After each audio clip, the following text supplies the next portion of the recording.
नमस्कार। खबरों के इस बुलेटिन तुहाडा स्वागत है। मैं हाँ स्वरनजीत सिंह।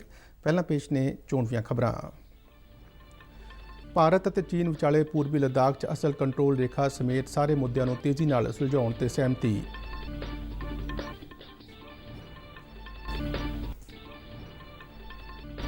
भारत ने कोविड टीकाकरण च एक नवा मील पत्थर कायम किया। 7 करोड़ 6 लाख तो वध लाभपात्री को कोरोना रोकू टीका लगाया गया।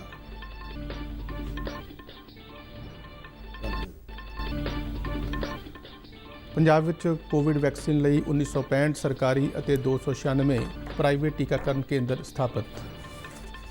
टीकाकरण केंद्रों में रोजाना 3.25 लाख तो वध टीके लगाने की समर्था। सूबे में पेंडू और शहरी खेतरों में वैक्सीनेशन बारे जागरूकता मुहिम।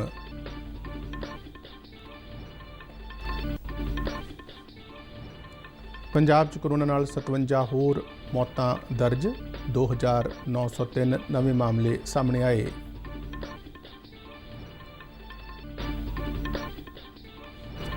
बहुजन समाज पार्टी के बानी मरहूम काशी राम का 87वां जन्मदिन उन्होंने जद्दी पिंड खवासपुरा विखे मनाया गया। बुलारे ने कहा किसानों मजदूरों ते दलित वर्ग के लोगों को आज़ादी के 73 साल बाद भी बनते हक नहीं मिले।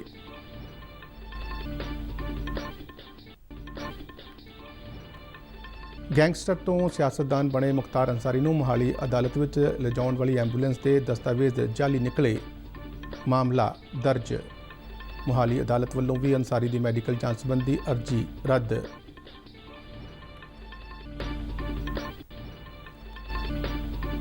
देश भर च जमीनी रिकार्डों की सांभ संभाल नूं सुखाला बनाउण लई हरेक जमीन लई एक पछाण नंबर जारी किया जाएगा।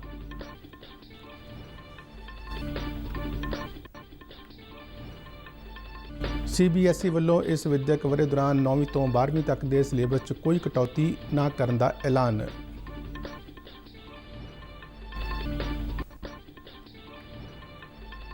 भारतीय रेलवे वालों साल 2020-21 दौरान 6000 किलोमीटर तो वध रेल लाइनों का बिजलीकरण किया गया। सोमवार तो 71 यात्री ते एक्सप्रैस गड्डियां ट्रैक ते दौड़नगियां। ते हुण खबरां विस्तार नाल। विदेश मंत्रालय ने कहा है कि भारत और चीन के विचाले इस गल ते आपसी सहमति बनी है कि पूर्वी लद्दाख च असल कंट्रोल रेखा समेत होरनां दुवल्ले मुद्दों का छेती हल किया जाएगा। विदेश मंत्रालय के बुलारे अरिंदम बागची ने चीन के नाल सरहद नूं लैके चल रहे अड़िक्के बारे पत्रकारों को जानकारी दिंदिआं दस्सिआ कि पैंगोंग झील खेतर दीआं घटनावां समेत होरनां सारे मुद्दों के हल लई मौजूदा समय किए जा रहे उपराले ही ठोस आधार बनाउणगे। उन्होंने कहा कि दोवें धिरां फौजी ते रणनीतिक तरीके नाल आपसी संपर्क च ने। उन्होंने कहा कि विदेश मंत्री डॉक्टर एस जयशंकर ने अपने चीनी अहमौदा को पहला ही यह स्पष्ट कर दिता है कि तनाव की स्थिति बना के रखना दोवें देशों चों किसी के भी हित में नहीं है। बुलारे ने आस प्रगटाई कि चीन ये यकीनी बनाने लई भारत नाल सहयोग करेगा तो सारे खेतरां दीआं दरपेश मुश्किलों को छेती तो छेती हल कर लिया जाएगा। बुलारे ने भी दस्सिया कि प्रधानमंत्री नरेंद्र मोदी 22 तो 23 अप्रैल तक वीडियो कॉन्फ्रेंसिंग राही होने वाले जलवायु शिखर सम्मेलन हिस्सा लैणगे। अमरीकी राष्ट्रपति जो बाइडन ने इस शिखर सम्मेलन लई प्रधानमंत्री नरेंद्र मोदी को सद्दा दिता सी, जिसनूं प्रधानमंत्री ने प्रवान कर लिया है। भारत ने कोविड-19 टीकाकरण एक नवा मील पत्थर कायम किया है। कोरोना महामारी नाल लड़न लई शुरू की गई देश की सब तो वड्डी टीकाकरण मुहिम दौरान टीके लगाउण दा अंकड़ा 7 करोड़ नूं पार कर गया है। इन्हां विचों 6 करोड़ तो वध लाभपात्री नूं टीकाकरण की पहली खुराक दी गई है। केंद्रीय सेहत ते परिवार भलाई मंत्रालय वालों जारी अंकड़ियां मुताबक कल रात 8 बजे तक 7 करोड़ 6,18,026 लाभपात्री नूं कोविड रोकू टीका लगाया जा चुका सी। टीकाकरण के 77वें दिन आरजी रिपोर्टों अनुसार 12,76,191 टीके लगाए गए, जिस तहत 12,40,764 लाभपात्रियों को टीकाकरण की पहली और 35,427 लाभपात्रियों को टीकाकरण की दूजी खुराक दी गई।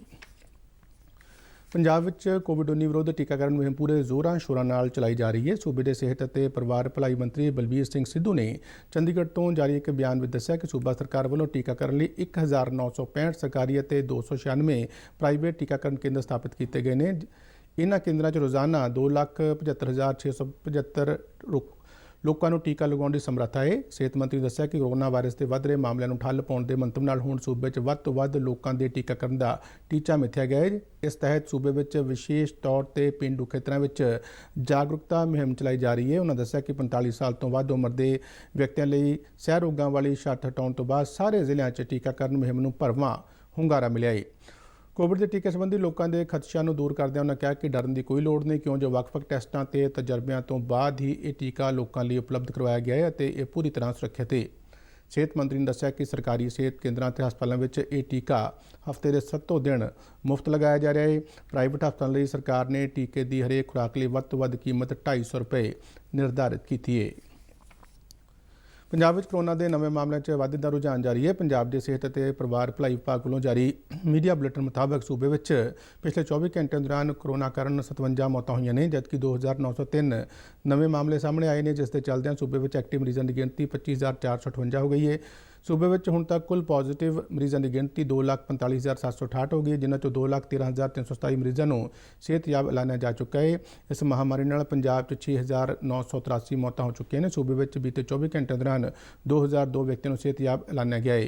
ਮੋਹਾਲੀ ਵਿੱਚ ਕੋਰੋਨਾ ਦੇ 3,414 ਐਕਟਿਵ ਮਾਮਲੇ ਨੇ, ਜਦਕਿ ਅੰਮ੍ਰਿਤਸਰ ਵਿੱਚ ਕੋਰੋਨਾ ਦੇ 3,297, ਜਲੰਧਰ 3,292, ਲੁਧਿਆਣਾ 'ਚ 2,943, ਪਟਿਆਲਾ 'ਚ 2,668, ਹੁਸ਼ਿਆਰਪੁਰ ਵਿੱਚ 1,663, ਬਠਿੰਡਾ 'ਚ 1,220 ਅਤੇ ਗੁਰਦਾਸਪੁਰ 'ਚ 1,109 ਮਰੀਜ਼ ਜੇਰੇ ਇਲਾਜ ਨੇ। ਪੰਜਾਬ 'ਚ ਹੁਣ ਤੱਕ ਕੋਰੋਨਾ ਨਾਲ ਸਭ ਤੋਂ ਵੱਧ 1,157 ਮੌਤਾਂ ਲੁਧਿਆਣਾ ਵਿੱਚ ਰਿਪੋਰਟ ਕੀਤੀਆਂ ਗਈਆਂ ਨੇ। ਸ਼੍ਰੋਮਣੀ ਗੁਰਦੁਆਰਾ ਪ੍ਰਬੰਧਕ ਕਮੇਟੀ ਦੀ ਪ੍ਰਧਾਨ ਬੀਬੀ ਜਗੀਰ ਕੌਰ ਨੇ ਕਿਹਾ ਕਿ ਕੋਰੋਨਾ ਦੇ ਵੱਧ ਰਹੇ ਕੇਸਾਂ ਕਾਰਨ ਸਾਰਿਆਂ ਨੂੰ ਸਾਵਧਾਨੀ ਵਰਤਣ ਦੀ ਲੋੜ ਹੈ। ਉਨ੍ਹਾਂ ਸ਼੍ਰੀ ਹਰਿਮੰਦਰ ਸਾਹਿਬ ਵਿਖੇ ਮੱਥਾ ਟੇਕਣ ਆਉਣ ਵਾਲੀਆਂ ਸੰਗਤਾਂ ਨੂੰ ਸਿਹਤ ਵਿਭਾਗ ਵੱਲੋਂ ਦਿੱਤੀਆਂ ਗਈਆਂ ਹਦਾਇਤਾਂ ਦੀ ਪਾਲਣਾ ਕਰਨ ਦੀ ਸਲਾਹ ਵੀ ਦਿੱਤੀ। ਉਨ੍ਹਾਂ ਕਿਹਾ ਕਿ ਸ਼ਰਧਾਲੂ ਮਾਸਕ ਪਾਉਣ, ਸੈਨੀਟਾਈਜ਼ਰ ਦੀ ਵਰਤੋਂ ਕਰਨ, ਸਫਾਈ ਦਾ ਧਿਆਨ ਰੱਖਣ ਅਤੇ ਆਪਸੀ ਦੂਰੀ ਬਣਾ ਕੇ ਰੱਖਣ ਤਾਂ ਜੋ ਇਸ ਬਿਮਾਰੀ ਤੋਂ ਬਚਿਆ ਜਾ ਸਕੇ। ਉਨ੍ਹਾਂ ਪ੍ਰਸ਼ਾਸਨਿਕ ਅਧਿਕਾਰੀਆਂ ਨੂੰ ਸ਼੍ਰੀ ਹਰਿਮੰਦਰ ਸਾਹਿਬ ਵੱਲ ਆਉਂਦਿਆਂ ਰਸਤੇ ਅਤੇ ਚੌਗਿਰਦੇ ਦੀ ਸਵੱਛਤਾ ਵੱਲ ਖਾਸ ਧਿਆਨ ਦੇਣ ਲਈ ਕਿਹਾ। ਸ਼੍ਰੋਮਣੀ ਕਮੇਟੀ ਦੇ ਦਫ਼ਤਰ 'ਚ ਪੁੱਜੇ ਅੰਮ੍ਰਿਤਸਰ ਦੇ ਡਿਪਟੀ ਕਮਿਸ਼ਨਰ ਗੁਰਪ੍ਰੀਤ ਸਿੰਘ ਖਹਿਰਾ ਨੇ ਸ਼੍ਰੋਮਣੀ ਕਮੇਟੀ ਦੇ ਅਧਿਕਾਰੀਆਂ ਨਾਲ ਕੋਰੋਨਾ ਮਹਾਮਾਰੀ ਦੇ ਟਾਕਰੇ ਲਈ ਇਸ ਖੇਤਰ 'ਚ ਕੀਤੇ ਜਾ ਰਹੇ ਉਪਰਾਲਿਆਂ ਦੀ ਜਾਣਕਾਰੀ ਵੀ ਸਾਂਝੀ ਕੀਤੀ। ਬਹੁਜਨ ਸਮਾਜ ਪਾਰਟੀ ਦੇ ਬਾਨੀ ਮਰਹੂਮ ਕਾਸ਼ੀ ਰਾਮ ਦਾ 87ਵਾਂ ਜਨਮ ਦਿਨ ਰੂਪਨਗਰ ਜ਼ਿਲ੍ਹੇ ਵਿੱਚ ਉਹਨਾਂ ਦੇ ਜੱਦੀ ਪਿੰਡ ਖਵਾਸਪੁਰਾ ਵਿਖੇ ਮਨਾਇਆ ਗਿਆ। ਇਸ ਮੌਕੇ ਇੱਕ ਰੈਲੀ ਨੂੰ ਸੰਬੋਧਨ ਕਰਦਿਆਂ ਬਸਪਾ ਪੰਜਾਬ ਦੇ ਪ੍ਰਧਾਨ ਜਸਵੀਰ ਸਿੰਘ ਗੜੀ ਨੇ ਕਿਹਾ ਕਿ ਆਜ਼ਾਦੀ ਦੇ 73 ਸਾਲਾਂ ਬਾਅਦ ਵੀ ਕਿਸਾਨ, ਮਜ਼ਦੂਰ, ਮੁਲਾਜ਼ਮ, ਵਿਦਿਆਰਥੀ ਅਤੇ ਦਲਿਤ ਵਰਗ ਦੇ ਲੋਕ ਆਪਣੇ ਹੱਕਾਂ ਤੋਂ ਵਾਂਝੇ ਨੇ। ਉਹਨਾਂ ਕਿਹਾ ਕਿ ਪੰਜਾਬ ਵਿੱਚ ਉਹਨਾਂ ਦੀ ਪਾਰਟੀ ਦੀ ਸਰਕਾਰ ਆਉਣ ਤੇ ਮੁਲਾਜ਼ਮਾਂ ਨੂੰ ਪੱਕੇ ਤੌਰ ਤੇ ਭਰਤੀ ਕੀਤਾ ਜਾਵੇਗਾ ਤੇ ਠੇਕਾ ਪ੍ਰਣਾਲੀ ਬੰਦ ਕੀਤੀ ਜਾਵੇਗੀ। ਸਕੀਮ ਚੱਲ ਰਹੀ ਸੀ 2010 ਤੋਂ ਬਾਅਦ ਲਗਾਤਾਰ ਚੱਲ ਰਹੀ ਸੀ, ਕਾਂਗਰਸ ਨੇ ਖਤਮ ਕੀਤੀ। ਇਹਦਾ ਮਤਲਬ ਅਸੀਂ ਚਲਾ ਸਕਦੇ ਹਾਂ, ਜੇ ਪਹਿਲਾਂ ਵੀ ਚੱਲੀ ਹੈ। ਮਜ਼ਦੂਰਾਂ ਦੇ ਮਾਮਲੇ 'ਚ ਜਿਹੜੀਆਂ ਮੈਂ ਸਕੀਮਾਂ ਬੋਲੀਆਂ, ਇਹ ਕਾਂਗਰਸ, ਅਕਾਲੀ, ਭਾਜਪਾ ਦੇ ਸੋਸ਼ਲ ਵੈਲਫੇਅਰ ਡਿਪਾਰਟਮੈਂਟ ਦੇ ਆਲਰੇਡੀ ਬਲੂਪ੍ਰਿੰਟ ਪਿਆ, ਸਰਕਾਰ ਦੇ ਰਹੀ ਆ, ਲੇਕਿਨ ਦਿਖਾਵਾ ਕਰ ਰਹੀ ਆ। ਅਸੀਂ ਘਰ ਭਰਤੀ ਦੇਣ ਦਾ ਵਾਅਦਾ ਕੀਤਾ ਹੈ ਵੀ ਅਸੀਂ ਹਰੇਕ ਮਜ਼ਦੂਰ ਦੇ ਨਾਲ ਖੜਾਂਗੇ।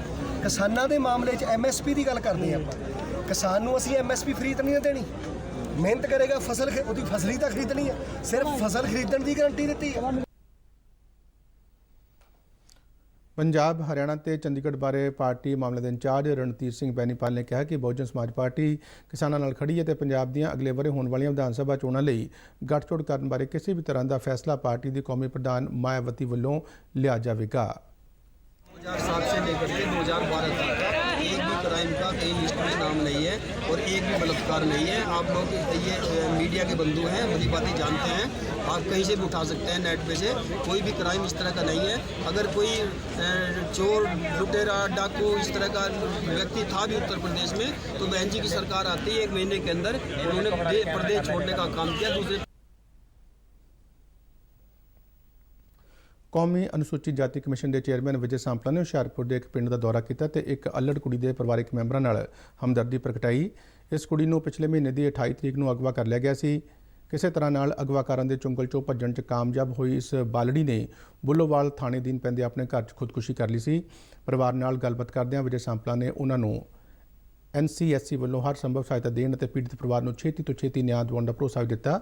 ਡਿਪਟੀ ਕਮਿਸ਼ਨਰ ਅਪਨੀਤ ਰਿਆਤ ਅਤੇ ਹੁਸ਼ਿਆਰਪੁਰ ਦੇ SSP ਨਵਜੋਤ ਸਿੰਘ ਮਾਹਲ ਵੀ ਇਸ ਮੌਕੇ ਮੌਜੂਦ ਸਨ। ਵਿਜੇ ਸਾਂਪਲਾ ਨੇ ਕਿਹਾ ਕਿ ਇਸ ਮੁਸ਼ਕਲ ਦੀ ਘੜੀ ਵਿੱਚ NCSC ਪਰਿਵਾਰ ਦੇ ਨਾਲ ਖੜੀ ਹੈ। ਉਹਨਾਂ ਜ਼ਿਲ੍ਹਾ ਪ੍ਰਸ਼ਾਸਨ ਨੂੰ ਹਦਾਇਤ ਕੀਤੀ ਕਿ ਉਹ ਜਿੰਨੀ ਜਲਦੀ ਹੋ ਸਕੇ ਪਰਿਵਾਰ ਨੂੰ ਬਣਦਾ ਮੁਆਵਜ਼ਾ ਮੁਹੱਈਆ ਕਰਾਏ। ਉਹਨਾਂ ਕਿਹਾ ਕਿ ਹੁਸ਼ਿਆਰਪੁਰ ਜ਼ਿਲ੍ਹੇ 'ਚ ਇੱਕ ਦਲਿਤ ਕੁੜੀ ਵੱਲੋਂ ਕੀਤੀ ਗਈ ਖੁਦਕੁਸ਼ੀ ਬਾਰੇ ਪਤਾ ਲੱਗਣ ਮਗਰੋਂ NCSC ਨੇ ਇਸ ਘਟਨਾ ਬਾਰੇ ਵਿਸਥਾਰ ਰਿਪੋਰਟ ਮੰਗੀ ਸੀ, ਜਿਹੜੀ ਸੂਬਾ ਪੁਲਿਸ ਮੁਖੀ ਵੱਲੋਂ ਸੌਂਪ ਦਿੱਤੀ ਗਈ ਹੈ। ਉਹਨਾਂ ਜ਼ਿਲ੍ਹਾ ਪ੍ਰਸ਼ਾਸਨ ਨੂੰ ਪੀੜਤ ਪਰਿਵਾਰ ਨੂੰ ਹੋਰ ਸਹੂਲਤਾਂ ਮੁਹੱਈਆ ਕਰਵਾਉਣ ਦੀ ਵੀ ਹਦਾਇਤ ਦਿੱਤੀ। ਡਿਪਟੀ ਕਮਿਸ਼ਨਰ ਅਪਨੀਤ ਰਿਆਤ ਨੇ ਇਸ ਮੌਕੇ ਦੱਸਿਆ ਕਿ ਜ਼ਿਲ੍ਹਾ ਪ੍ਰਸ਼ਾਸਨ ਵੱਲੋਂ ਪੀੜਤ ਪਰਿਵਾਰ ਨੂੰ ਮੁਆਵਜ਼ਾ ਦੇਣ ਦੀ ਪ੍ਰਕਿਰਿਆ ਪਹਿਲਾਂ ਹੀ ਸ਼ੁਰੂ ਕਰ ਲਈ ਗਈ ਹੈ ਅਤੇ ਅਗਲੇ ਕੁਝ ਦਿਨਾਂ ਦੌਰਾਨ ਮੁਆਵਜ਼ੇ ਦੀ ਪਹਿਲੀ ਕਿਸ਼ਤ ਮੁਹੱਈਆ ਕਰਵਾ ਦਿੱਤੀ ਜਾਵੇਗੀ। ਐਸਐਸਪੀ ਨਵਜੋਤ ਸਿੰਘ ਮਾਹਲ ਨੇ ਦੱਸਿਆ ਕਿ ਹੁਸ਼ਿਆਰਪੁਰ ਪੁਲਿਸ ਨੇ ਇਸ ਘਟਨਾ ਸ਼ਾਮਲ ਦੋਹਾਂ ਹੀ ਮੁਲਜ਼ਮਾਂ ਨੂੰ ਪਹਿਲਾਂ ਹੀ ਗ੍ਰਿਫਤਾਰ ਕਰ ਲਿਆ ਹੈ। ਮਾਹਲ ਨੇ ਦੱਸਿਆ ਕਿ ਖੁਦਕੁਸ਼ੀ ਕਰਨ ਵਾਲੀ ਕੁੜੀ ਦੀ ਮਾਂ ਨੇ ਬੁੱਲੋਵਾਲ ਪੁਲਿਸ ਥਾਣੇ 'ਚ ਸ਼ਿਕਾਇਤ ਕੀਤੀ ਸੀ ਕਿ ਉਸ ਦੀ ਨਾਬਾਲਗ 28 ਮਾਰਚ ਨੂੰ ਤਕਰੀਬਨ ਸਵੇਰੇ 10:30 ਵਜੇ ਸਕੂਲ ਦੇ ਕੰਮ ਲਈ ਆਪਣੇ ਦੋਸਤ ਦੇ ਘਰ ਜਾ ਰਹੀ ਸੀ ਜਦੋਂ ਰਸਤੇ ਵਿੱਚ ਦੋ ਮੁਲਜ਼ਮਾਂ ਨੇ ਉਸ ਨੂੰ ਇੱਕ ਕਾਰ ਵਿੱਚ ਅਗਵਾ ਕਰ ਲਿਆ।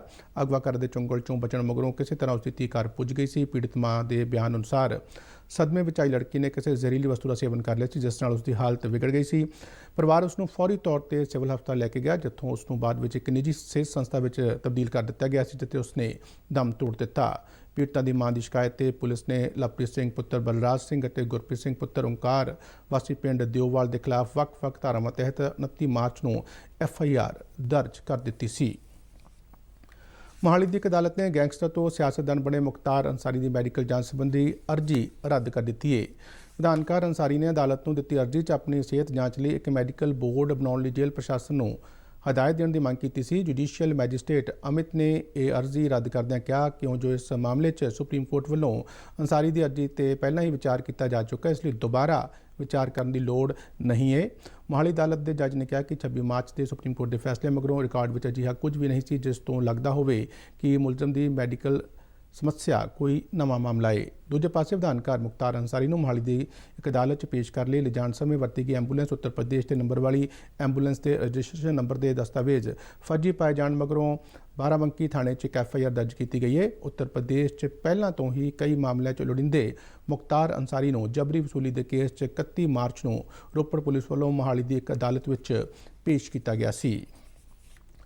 ਜ਼ਮੀਨੀ ਰਿਕਾਰਡਾਂ ਦੀ ਸਾਂਭ ਸੰਭਾਲ ਨੂੰ ਲੈ ਕੇ ਕੇਂਦਰ ਸਰਕਾਰ ਵੱਲੋਂ ਦੇਸ਼ ਭਰ ਵਿੱਚ ਆਧੁਨਿਕ ਢੰਗ ਨੂੰ ਵਰਤੋਂ 'ਚ ਲਿਆਂਦਾ ਜਾ ਰਿਹਾ ਹੈ ਜਿਸ ਤਹਿਤ ਹਰੇਕ ਜ਼ਮੀਨ ਨੂੰ ਇੱਕ ਪਛਾਣ ਨੰਬਰ ਜਾਰੀ ਕੀਤਾ ਜਾਵੇਗਾ। ਇਸ ਨਵੇਂ ਸਿਲਸਿਲੇ ਦੇ ਪਾਇਲਟ ਪ੍ਰੋਜੈਕਟ ਤਹਿਤ ਪਹਿਲਾਂ ਹੀ ਦੇਸ਼ ਦੇ ਕੁਝ ਸੂਬਿਆਂ ਵਿੱਚ ਇਸ ਦੀ ਸ਼ੁਰੂਆਤ ਕੀਤੀ ਜਾ ਚੁੱਕੀ ਹੈ। ਲੋਕ ਸਭਾ ਦੀ ਪੇਂਡੂ ਵਿਕਾਸ ਬਾਰੇ ਇੱਕ ਸਥਾਈ ਕਮੇਟੀ ਨੇ ਪਿਛਲੇ ਮਹੀਨੇ ਦੌਰਾਨ ਦਿੱਤੀ ਆਪਣੀ ਰਿਪੋਰਟ ਵਿੱਚ ਇਸ ਦਾ ਜ਼ਿਕਰ ਕੀਤਾ ਸੀ। ਦੱਸਿਆ ਜਾ ਰਿਹਾ ਕਿ ਸ਼ਨਾਖਤੀ ਨੰਬਰਾਂ ਤੇ ਆਧਾਰਿਤ ਇਸ ਨਵੇਂ ਢੰਗ ਤਹਿਤ ਜ਼ਮੀਨਾਂ ਲਈ 14 ਅੰਕਾਂ ਵਾਲਾ ਇੱਕ ਪੱਕਾ ਪਛਾਣ ਨੰਬਰ ਜਾਰੀ ਕੀਤਾ ਜਾਵੇਗਾ। ਨਵੇਂ ਉਪਰਾਲਿਆਂ ਨੂੰ ਕੌਮਾਂਤਰੀ ਪੈਮਾਨੇ ਅਨੁਸਾਰ ਮੰਨਿਆ ਜਾ ਰਿਹਾ ਹੈ। ਇਸ ਨਾਲ ਜ਼ਮੀਨਾਂ ਦੀ ਸਾਂਭ ਸੰਭਾਲ, ਖਰੀਦੋ ਫਰੋਖਤ ਅਤੇ ਅਸਲੀ ਮਾਲਕੀ ਦਾ ਪਤਾ ਲਗਾਉਣਾ ਅਤੇ ਕੰਪਿਊਟਰਾਈਜੇਸ਼ਨ 'ਚ ਸੌਖ ਹੋਵੇਗੀ। Centre board of secondary education ਯਾਨੀ CBSE ਨੇ ਫੈਸਲਾ ਲਿਆ ਹੈ ਕਿ ਨਵੇਂ ਸਿਲੇਬਸ ਅਨੁਸਾਰ ਅਕਾਦਮਿਕ ਵਰ੍ਹੇ 2021-22 ਲਈ 9ਵੀਂ ਤੋਂ 12ਵੀਂ ਜਮਾਤਾਂ ਦੇ ਵਿਦਿਆਰਥੀਆਂ ਦੇ ਸਿਲੇਬਸ 'ਚ ਕੋਈ ਕਟੌਤੀ ਨਹੀਂ ਕੀਤੀ ਜਾਵੇਗੀ। ਬੋਰਡ ਵੱਲੋਂ ਨਵੀਂ ਦਿੱਲੀ ਤੋਂ ਜਾਰੀ ਇੱਕ ਬਿਆਨ ਵਿੱਚ ਕਿਹਾ ਗਿਆ ਕਿ ਪਿਛਲੇ ਸਾਲ ਕੋਰੋਨਾ ਮਹਾਮਾਰੀ ਦੇ ਚੱਲਦਿਆਂ ਵਿਦਿਆਰਥੀਆਂ ਤੇ ਪੜ੍ਹਾਈ ਦਾ ਭਾਰ ਘਟਾਉਣ ਲਈ 30% ਤੱਕ ਸਿਲੇਬਸ 'ਚ ਕਟੌਤੀ ਕੀਤੀ ਗਈ ਸੀ। ਨਵੇਂ ਜਾਰੀ ਕੀਤੇ ਗਏ ਸਿਲੇਬਸ 'ਚ ਪਿਛਲੇ ਸਾਲ ਬਾਹਰ ਕੀਤੇ ਗਏ ਚੈਪਟਰਾਂ ਨੂੰ ਮੁੜ ਤੋਂ ਸਿਲੇਬਸ ਵਿੱਚ ਸ਼ਾਮਿਲ ਕਰ ਦਿੱਤਾ ਗਿਆ ਹੈ। ਰੇਲਵੇ ਵੱਲੋਂ ਆਉਂਦੇ ਸੋਮਵਾਰ ਤੋਂ 71 ਯਾਤਰੀ ਤੇ ਐਕਸਪ੍ਰੈਸ ਗੱਡੀਆਂ ਚਲਾਈਆਂ ਜਾਣਗੀਆਂ। ਰੇਲ ਮੰਤਰੀ ਪਿਊਸ਼ ਗੋਇਲ ਨੇ ਇੱਕ ਟਵੀਟ ਰਾਹੀਂ ਦੱਸਿਆ ਕਿ ਇਹਨਾਂ ਗੱਡੀਆਂ ਰਾਹੀਂ ਯਾਤਰੀਆਂ ਲਈ ਸੁਰੱਖਿਅਤ ਅਤੇ ਸੁਖਾਲੀ ਯਾਤਰਾ ਨੂੰ ਯਕੀਨੀ ਬਣਾਇਆ ਗਿਆ ਹੈ। ਉਹਨਾਂ ਦੱਸਿਆ ਕਿ ਇੱਕ ਹਫ਼ਤਾਵਾਰੀ ਰਾਜਧਾਨੀ ਸੁਪਰਫਾਸਟ ਸਪੈਸ਼ਲ ਟ੍ਰੇਨ ਐਤਵਾਰ ਤੋਂ ਹਜ਼ਰਤ ਨਿਜ਼ਾਮੁਦੀਨ ਤੋਂ ਸਿਕੰਦਰਾਬਾਦ ਵਿਚਾਲੇ ਚਲਾਈ ਜਾਵੇਗੀ। ਦੂਜੇ ਪਾਸੇ ਰੇਲ ਮੰਤਰਾਲਾ ਵੱਲੋਂ ਜਾਰੀ ਕੀਤੇ ਗਏ ਅੰਕੜਿਆਂ ਮੁਤਾਬਕ ਸਾਲ 2020-21 ਦੌਰਾਨ 6000 ਕਿਲੋਮੀਟਰ ਤੋਂ ਵੱਧ ਰੇਲ ਲਾਈਨਾਂ ਦੀ ਬਿਜਲੀਕਰਨ ਦਾ ਕੰਮ ਮੁਕੰਮਲ ਕੀਤਾ ਗਿਆ ਹੈ ਜਿਹੜਾ ਇੱਕ ਨਵਾਂ ਰਿਕਾਰਡ ਹੈ। ਇਸ ਤੋਂ ਪਹਿਲਾਂ ਸਾਲ 2018-19 ਦੌਰਾਨ 5000 ਕਿਲੋਮੀਟਰ ਰੇਲ ਲਾਈਨਾਂ ਦਾ ਬਿਜਲੀਕਰਨ ਕੀਤਾ ਗਿਆ ਸੀ ਜਿਹੜਾ ਉਸ ਸਮੇਂ ਤੱਕ ਕੀਤਾ ਗਿਆ ਸਭ ਤੋਂ ਵੱਡਾ ਕੰਮ ਸੀ। ਰੇਲ ਮੰਤਰਾਲੇ ਨੇ ਦੱਸਿਆ ਕਿ ਦਸੰਬਰ 2023 ਤੱਕ ਦੇਸ਼ ਦੀਆਂ ਸਾਰੀਆਂ ਰੇਲ ਲਾਈਨਾਂ ਤੇ ਬਿਜਲੀਕਰਨ ਦਾ ਕੰਮ ਮੁਕੰਮਲ ਕਰਨ ਦਾ ਟੀਚਾ ਮਿੱਥਿਆ ਗਿਆ ਹੈ।